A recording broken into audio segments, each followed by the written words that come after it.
Hello, hello, everybody. Welcome to Orgasmica, the podcast where we talk all about sexuality, sensuality, healing, and all the things without taboos or restrictions. And today I have a guest, an amazing guest, Lili Zepeda. Hola, Lili. How are you? Good. Thank you for having me.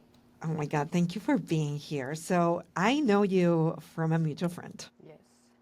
and we have crossed paths a couple of times. But then where I became a big fan of you is of your social media because you're just so amazing and it's so fun to watch. And so I want first to tell us what you do. Mhm. And then I want to talk a little bit, go a little bit deeper into that. But tell us, what is it that you do in life? Sure. I feel like I've done many things. Like I definitely haven't had a linear path, but Hmm. when I met our mutual friend, I was a documentary filmmaker. But then after 2020 hit, I decided to go into a whole different field, and now I plan retreats. Um, Mostly that are based around playfulness and getting back that like spark and sense of wonder that we all have, creative spark and sense of wonder. So I'm a retreat facilitator now. Yeah. Yes, I love that. I dabbed a little bit into the retreat world myself, but I do. One of the things that I want to talk with you about because I don't feel like it's talked enough about in the healing space. You know, it just becomes so serious. And I know you have also said like in your Instagram and stuff like that. You have dabbled also into the plant medicine, and you're also a plant medicine facilitator, which I want to definitely touch on that. But why do you think play it is so important and needed when it comes to healing? Big question. Yeah, you hit the nail on the head. I feel like being in the healing industry or whatever you want to call it, wellness industry, it gets so serious. And that part is super important, like Hmm. exploring your shadows, super important. But when you don't come out of that cave and integrate it with play, I feel like there's a lost opportunity. And I feel like play is so important because it is just our true nature. There is no if and or what around it. It is just our true nature. It's how we come out into this world where we just meet the present moment and we play with it. We're curious and we're open. And then I think through a series of events of having like heavy responsibilities and then just very modern culture, hustle culture, I think we lose that. And we don't remember how much it propels us forward and makes us just enjoy life so much more. Oh Yeah. my God, yes. I want to, and let's have a description of what play is because I feel like it could just be like so much, right? It Right. can encompass it so much. And I feel like what is a definition for you about play? Oh gosh. Well, I will say play has a little bit to do with being in the present moment. So I have a mentor that has a definition of mindfulness, and I think this has a lot to do with play.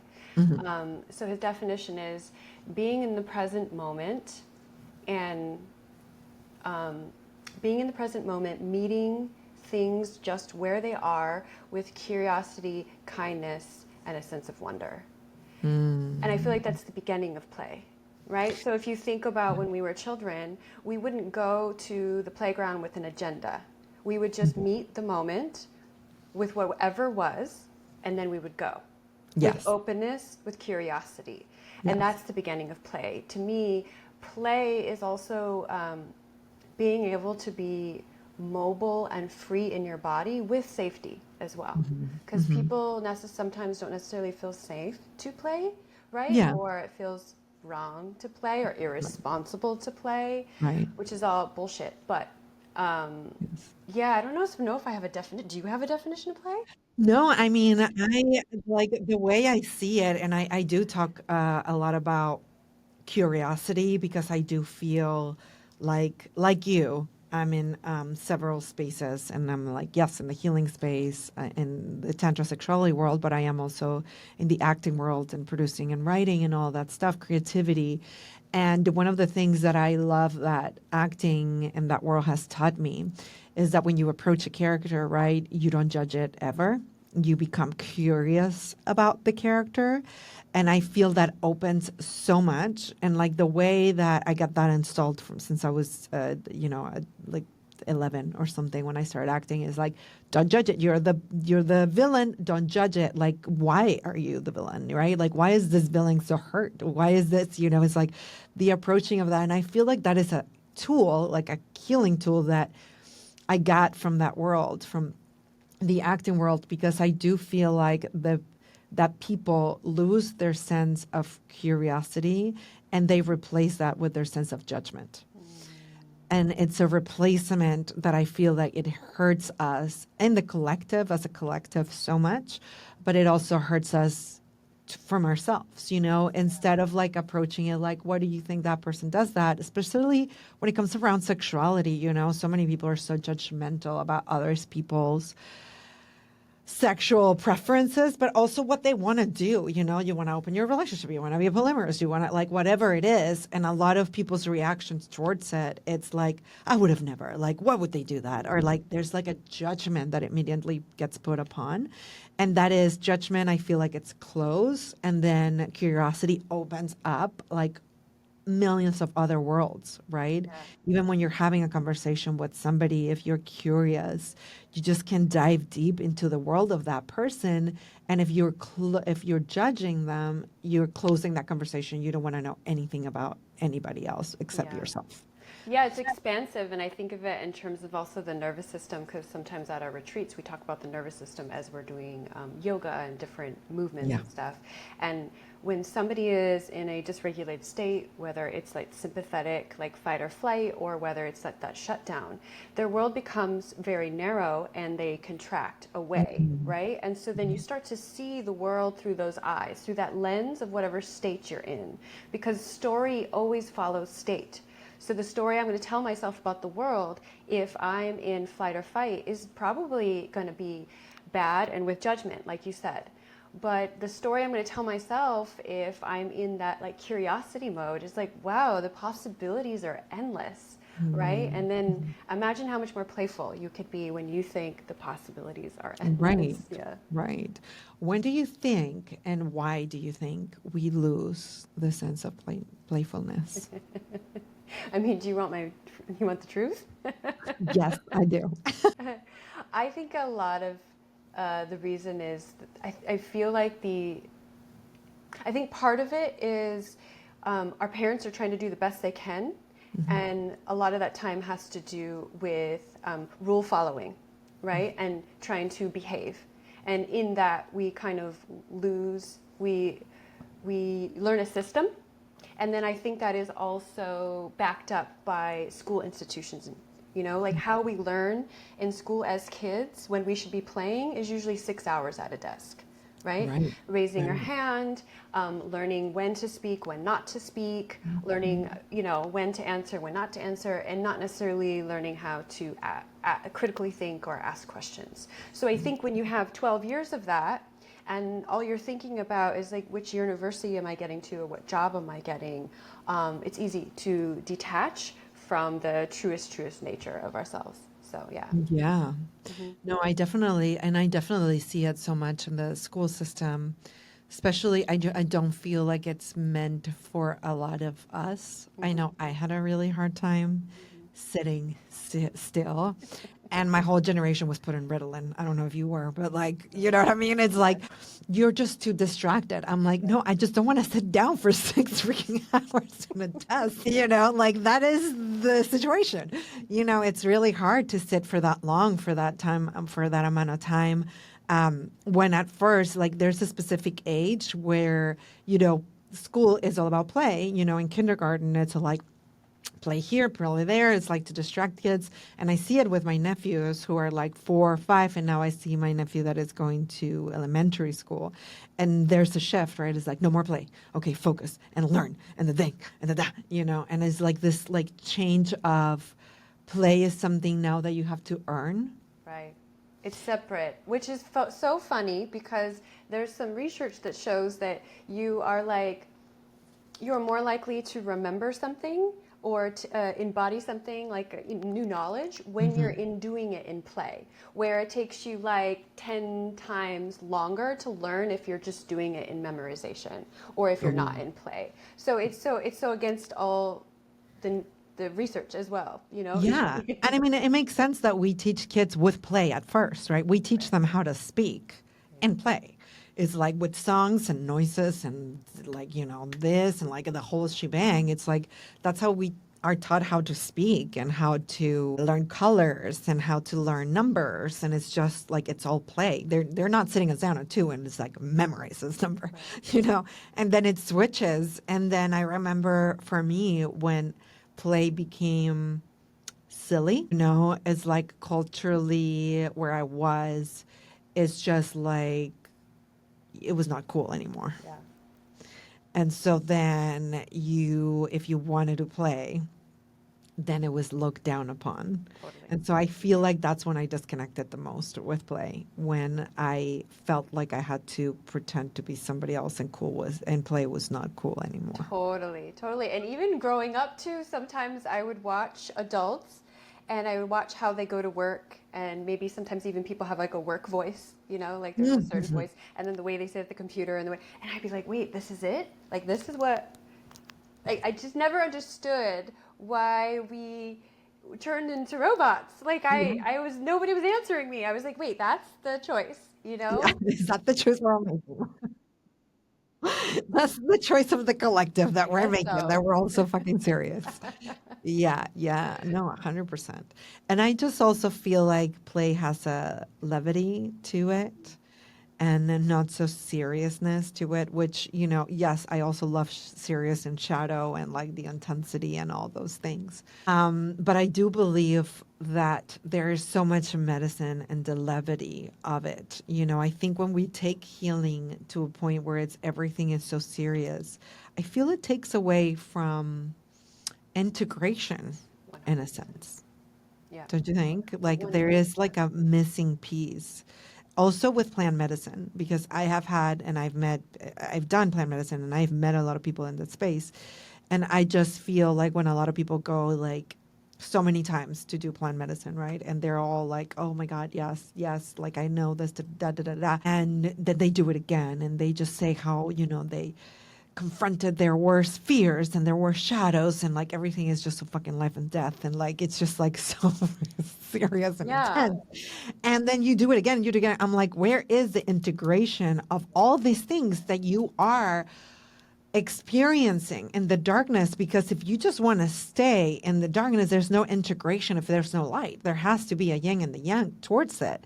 And so I feel like play is an opportunity to bring also levity to it. So how do you bring that playfulness when we do really intense spiritual work that it is heavy and it's matter?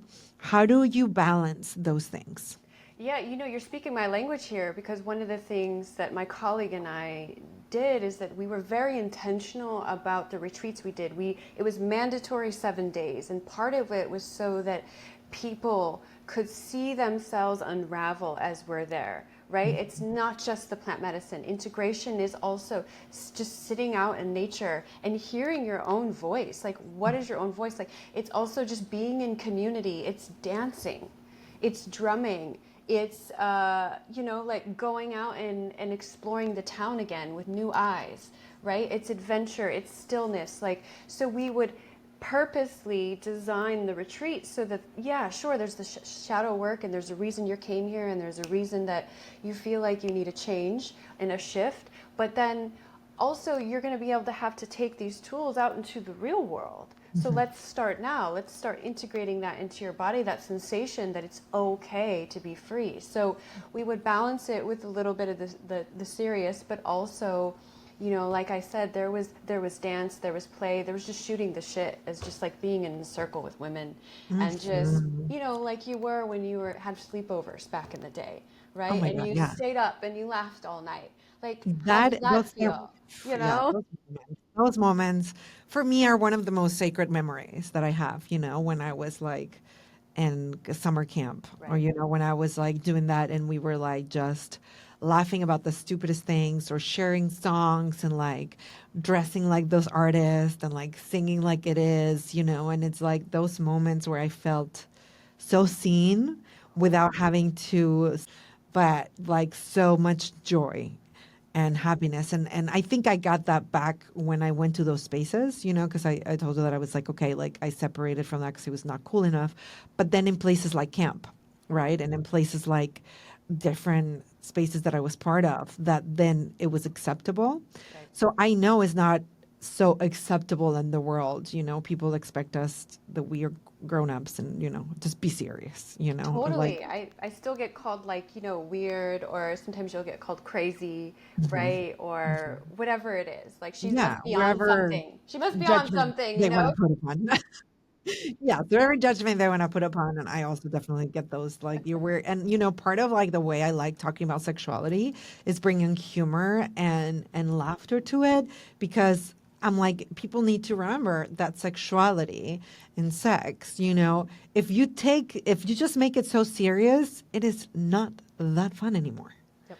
It just becomes like so fucking intense and serious, and it takes the fun and playfulness out of sexuality, which is in the first place how it needs to be in order for you to like embody it. Like, like it's like fun and flowy, but then we make it like, okay, no, like these positions and like the expressions of sexuality that we've seen, on the media Right. with movies and with porn and with other things are just also things. And, I sometimes laugh my ass off when I'm having sex, or somebody farts, or like, there is there is humor and playfulness during these moments, that they don't all have to be one thing, and we Yeah. can implement play and all these things. And I love that you do that. Well, And I humor think that's is why like it's so the important. Oh, sorry. Yeah, humor is the greatest equalizer, right? It's the one barrier that if you can get through that, if you can cut through that initial like awkwardness with humor in the room, all of a sudden you just feel people settle. It's something that I actually learned in documentary filmmaking, because I followed around this character. The name of my film was Mr. Toilet, the world's number two man, and Oh, that's so funny. and this real life guy was on a mission to break the taboo of toilets. So he was trying to bring poop culture to pop culture. But the reason he was doing it was because nobody else was talking about this disgusting, dirty thing where people didn't have access to proper sanitation. They were talking it all about in a very serious manner, and it was just going over people's head. Nobody was paying attention. They were like, what? This problem's too big. So he says, fine, I'm going to use humor. And it worked. He got so much attention for the cause because he's like, fine, we might as well make this funny. I mean, shit is funny, is it not? It's Yeah, gross, we but all it's laugh funny. about it. Yeah, and I just watched how successful he was in bringing people on board to a mission because of humor. You know, Oh my God, 62-year-old that's man amazing. just So using humor. a poop, Yeah, it's a great. poop. Yes. That is amazing. That is Yeah. great. Like, I love this. Where can we see this documentary? Is it out there somewhere? It's on Amazon. It should It's be on on Amazon. Amazon. Yeah, it came out in 2019, and I did the Okay. whole film festival circuit and all that. But now, That's amazing. yeah, Go watch it. I can't wait to watch that. That is like so, that yeah. is really, really, really amazing. And so then what have you seen because, like me, I'm sure that you've also been to many retreats and been in a lot of like healing spaces. What have you seen the difference when we implement play? What do you see that happens with healing when we implement this element of play? It's like there's a life that comes back in people. Like you can Mm, hear it in their voice. You can see it in the way they move their body, and it's like there's this old friend that they get back. This old friend that they once knew that they get back.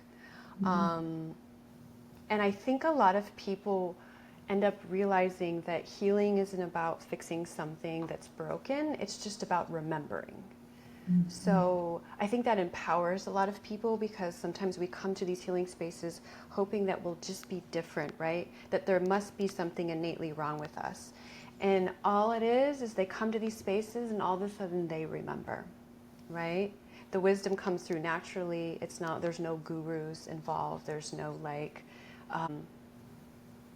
there's not even advice, because the advice comes when they're in these spaces where they can play more. I just feel like they remember. They remember their 5-year-old self. They remember their 13-year-old self. They remember those parts of them that maybe have just been stuffed for a while. Yeah. I love that. I love that. It is. It is a remembering, and it's like, even the inner child work that a lot of people do, they take away the play, and I'm like, we're talking about inner child, y'all. Yeah. Like, we need to have some play with the inner child work. It's not all about the trauma that we experience as kids, but it's also about how free you were when you were a kid. And I just love watching kids, and I love playing with kids because it makes me remember that part of myself and that freedom, that kids move with, and your imagination and the way that we create our worlds in our heads. And everybody just gets so focused right now on like manifestation and visualization, right? It's like, let's manifest, let's visualize. I'm like, how did you visualize when you were a kid, right? It's like, it's so much like playing, imagining, and like, I'm this, I'm that, and like, I'm the nurse, now I'm the male, now I'm the female, like, I'm that, like, I'm all these things and all these creatures, and like, it's like embodying those things of play, and not just visualizing, manifesting from that place. But I do feel like if people would integrate more of their daily healing practices Totally. in a more playful way, they would get more out of even their manifestations of whatever it is that they want to create. Because we did that. We have that. We Yeah. know that. It's there. It's there. I would see it come out a lot in the healing space, especially during shrooms trip, because mushrooms are the essence of the inner child. Yes, They they're really so bring fun. out that side. And so you would see people just start skipping. You would see people start like talking about the butterflies that were flying around them and just like how beautiful flowers are, and like, hey, will you come with me? Will you go to the swings with me? And it was just like, oh, it was just so beautiful to watch. Like I get chills even thinking about it, right? Because if you think about that times 10 times 100 and then you bring that to your community, like imagine how much different the world would look, right? Yeah. You bring that playfulness and that playground to your communities, like the world would be so different. We would It all is be so so, different. it's also like very, like if you see somebody, you want to join them in Yeah. that. And like the other element that we were talking about is awe, right? It's like the element of awe that I feel like it also becomes non-cool because it is cool to just be like, been there, done that. I've seen I already everything. know. Like, I already know. I know everything. Nothing surprises me. Nothing, like, I've seen it all, done it all. Nothing can surprise me. It's just like, coolness about it. But I have met a 90-year-old that was in awe of absolutely fucking everything. And the things that he has seen, right, for 90 years, right? It would be for someone to be like, I've definitely seen a lot of shit, right? And I've been a lot and I've done it all and like all of that stuff. And for him to be just like, wow, like, just like a sense of wonder about the world, about life. And yes, we can also have a criticism and want to change the world, but also have the also opposite. I feel like playing with opposites, it's where it's at, right? Totally, and I love that I can tell like the acting side of you, it's the storytelling side, right? Because a lot of us artists think of like, okay, what's my hero's journey? Like, what's my hero gonna do next?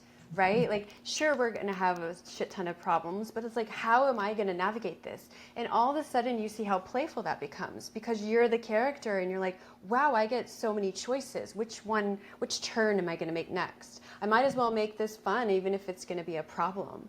And when you see somebody who's like 90, who's still playful, I see that such a brave act. It's such an act of courage because they have been through despair and tragedy and probably lost loved ones and maybe many jobs and friends. And yet they still remain in their heart, in their vulnerability, in their play. Like that's an act of bravery, you It know? is an act of bravery. How do you think, because I've seen people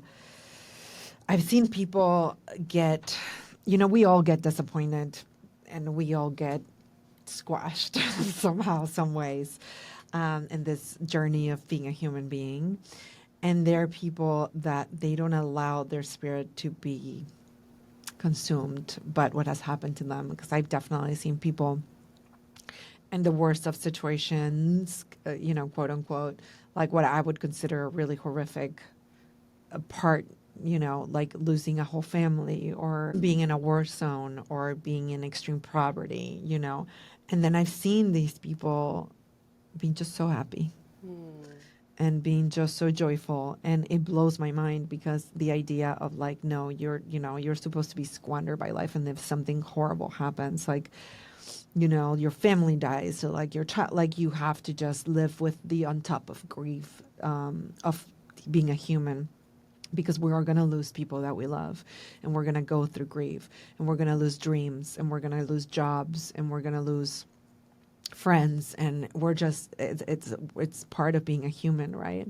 How do you think that what people can do, or these people that like get this sense of just still joy among the grief and not let them get squashed by life? Yeah. What do you think that is, and how can we harness that? I feel like it's a couple things. Like a couple things came up for me.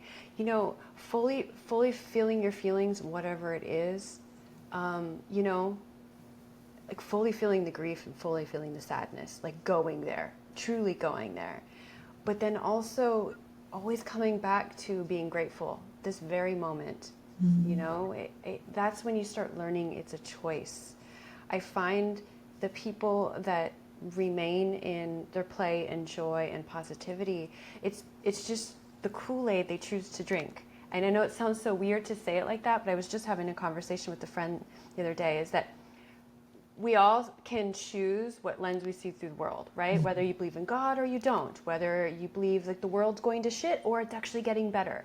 Like literally nobody can prove which way is wrong or right. It's just what Kool-Aid you're drinking. So like I've done the whole like, oh, my life is horrible and I've had extreme anxiety and was in that spiral of trauma for probably decades. But then I was done. It was like, why don't I choose something different and just try it on and see how it works? And I like this Kool-Aid. It's great. It's great over here because I can feel the sadness and the duality of being a human and how this is relentless being a human. But if I'm going to be in Earth School, if I'm going to be here and I can't escape, let's have some fun. Y'all, like get the stick up out of your ass. Let's have fun. You Yes. know? Yes. Like come over here and join me anytime you want. Yes, yes, yes. No, 100%, 100%. And I feel like there is that balance that you were saying, like feeling your feelings, because then I feel like people go into what people call, spiritual bypassing, which is just like always, just everything is great, everything is fine, like nothing is falling apart. I'm great, I'm awesome. Like, let me think just positively and stay in the fucking vortex or whatever it is, and like never feel anything, nothing is going wrong. The fucking world's falling apart and you're like, everything's great. So I think there is a balance between being like, yes, yes, and no. I think if it's like an ace and, like, yes, I can see there's a genocide happen. Yes, I can see there's war. Yes, I can see, and I can do something about it. And I can still have joy, because I do feel like a lot of people, what happens, even also with grief. I had a close friend that her husband died, right? And it feels unfair to feel playful and unfair to feel joy and unfair to feel gratefulness when there's other people or, that are having a really horrific time. Yeah. She was having a really hard time because she felt that she was betraying the grief by just being in her body. And she was betraying him when she was feeling pleasure, and she was feeling, sexual pleasure without him. It was like a betrayal of somebody that is not here anymore, right? And so it's just like those two things of like, we feel guilty for, so we don't, because like, no, the world is falling apart, so I must always be sad and depressed and cry. And then the other extreme is, let me just ignore completely what's going on with the world and just not look at it and just stay in my little cage. A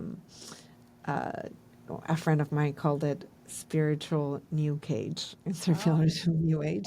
It's like instead of spiritual spiritual new new age. cage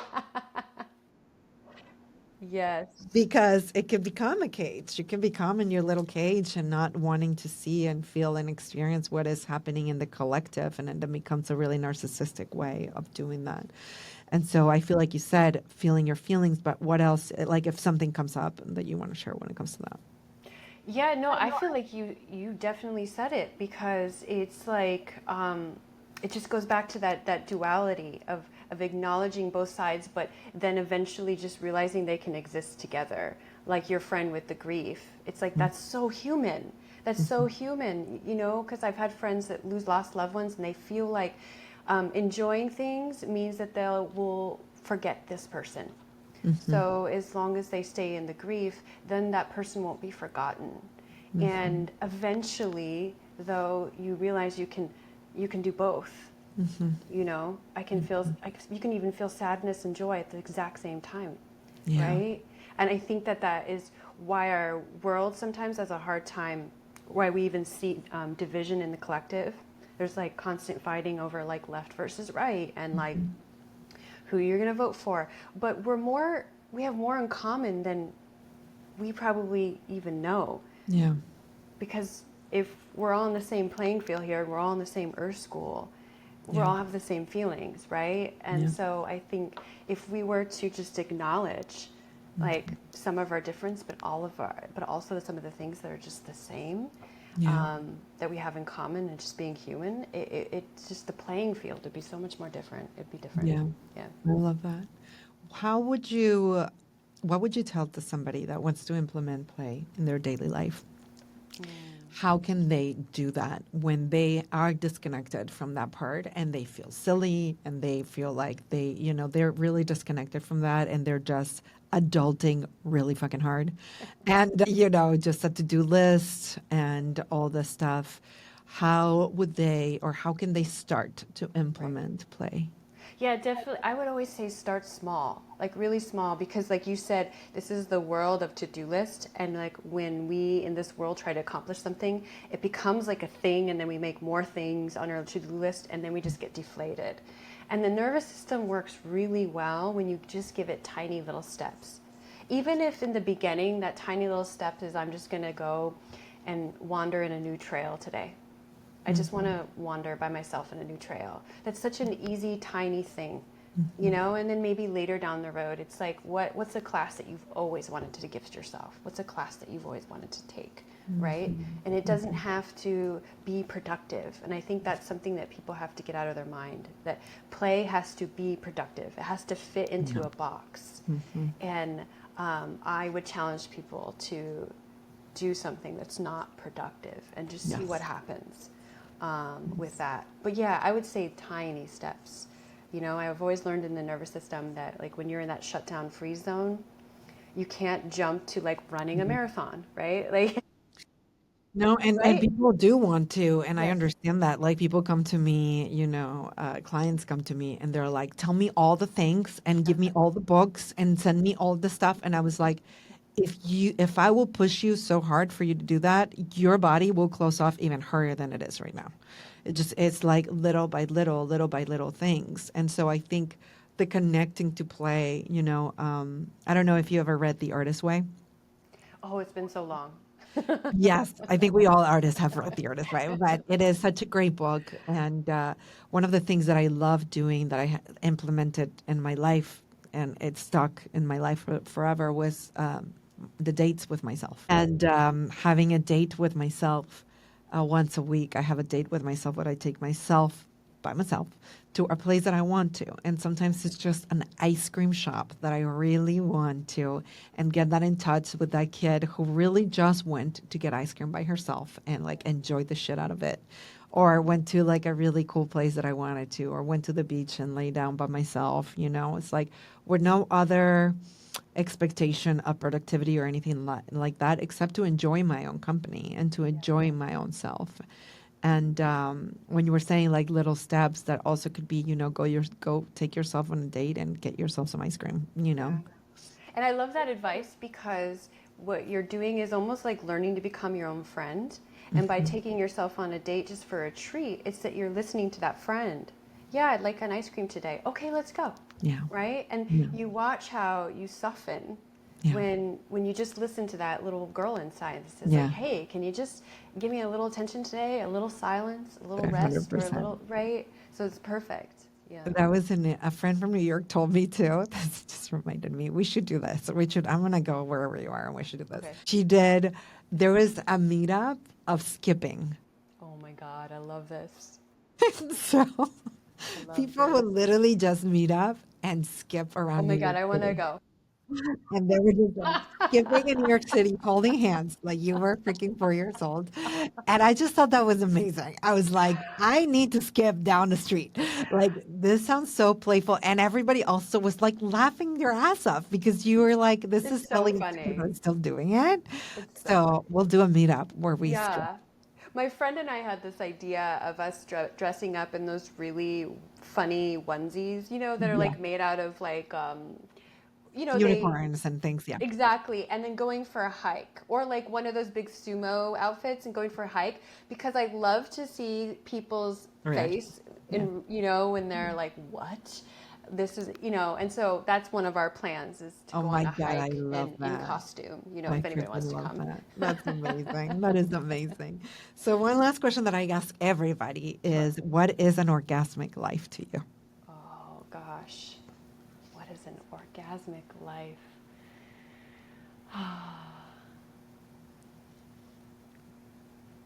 I think an orgasmic life is a present life.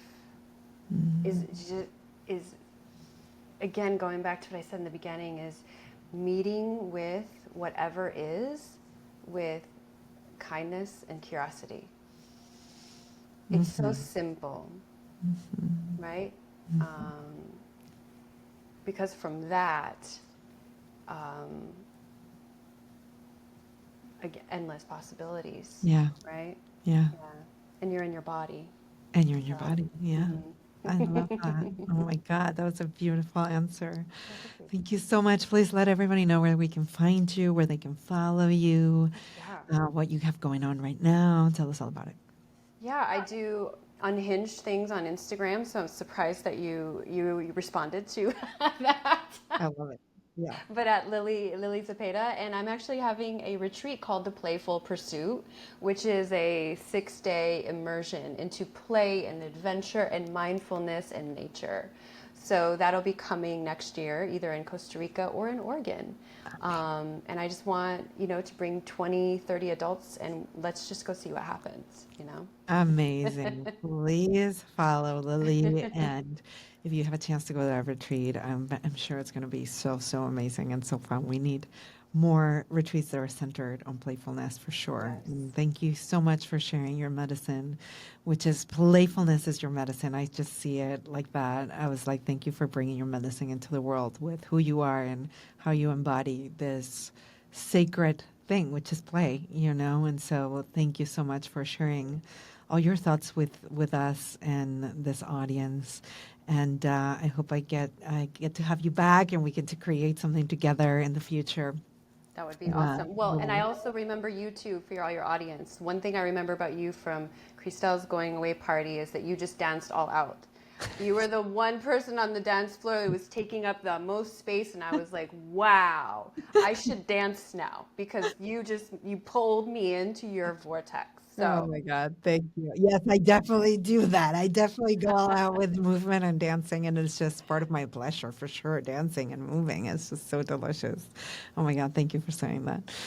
Okay, everybody. So we'll see you next week with another episode. Everything that where you can find her, I'm going to put it in the show notes, so you can follow her, find her, contact her, and if like really you like it, or if you're like somebody needs to hear this that are like a little bit stuck and you need more play in your life, please share this with that person. Follow that intuition and share it. This is how we get to more audience members, but you guys sharing your amazing thoughts and sharing it to other people that you know and you think you will benefit from. So I will see you guys next week. Thank you so much. bye.